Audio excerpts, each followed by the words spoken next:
Joe Biden and Kamala Harris appear as close as can be as President and Vice President of the United States. The two have seemingly been nothing but supportive of one another since moving into the White House. Their friendship has even gone viral on more than one occasion, but despite their seemingly close relationship today, it turns out it wasn't always that way between Harris and the Bidens. It turns out that Harris once reportedly got First Lady of the United States, Jill Biden, a little hot under the collar, with a stinging critique of the longtime senator and former VP. According to a report, Jill Biden was supposedly seriously unhappy with Harris when she publicly called out Joe Biden before he chose her as his running mate. During a June 2019 Democratic debate, Harris questioned Joe's stance on race and segregation. Harris said, "I do not believe you are racist, but it was hurtful to hear you talk about the reputations of two United States senators who built their reputations and careers on the segregation of race in this country." Harris referred to Joe's stance on interracial school busing and told him, "That little girl was me." Joe responded that it was a, quote, mischaracterization of his position across the board, and added, "I did not praise racists." The interaction supposedly didn't sit too well with Jill. According to an excerpt of Edward Isaac DeVore's book titled Battle for the Soul, shared by Politico, Jill made her frustration known on a group phone call with supporters the following week.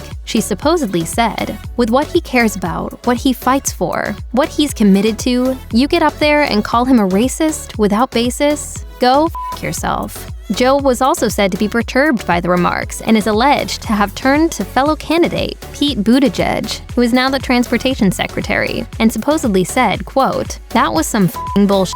Jill Biden hasn't spoken out directly about the reports claiming she supposedly said Kamala Harris could go f*** herself, though a representative for the First Lady did comment on the report. Jill's spokesperson, Michael LaRosa, said in a statement to Politico, "Many books will be written on the 2020 campaign, with countless retellings of events, some accurate, some inaccurate. The First Lady and her team do not plan to comment on any of them." During a July 2019 interview with CNN, Jill admitted that Harris's words were, quote, "the biggest surprise of the campaign so far." She said, "I think that they were looking at the past. The one thing you cannot say about Joe is that he's a racist. I mean, he got into politics because of his commitment to civil rights. And then to be elected with Barack Obama, and then someone is saying, 'You're a racist?'" According to DeVore's account in Battle for the Soul, shared by Politico, while the 2019 comments may have seemed cutting, Harris still had a lot of respect for Joe. The book claimed she was searching for some way to condemn him for what he had said and done without attacking the man she liked and respected. Noting Harris's team knew she, quote,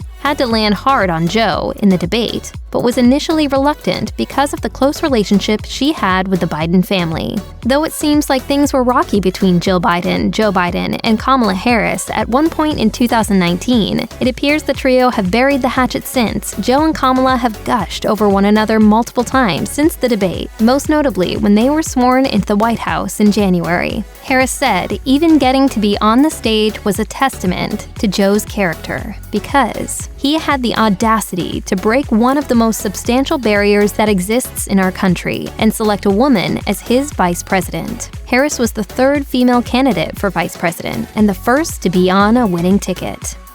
Check out one of our newest videos right here. Plus, even more Nicki Swift videos about your favorite or least favorite politicians are coming soon. Subscribe to our YouTube channel and hit the bell so you don't miss a single one.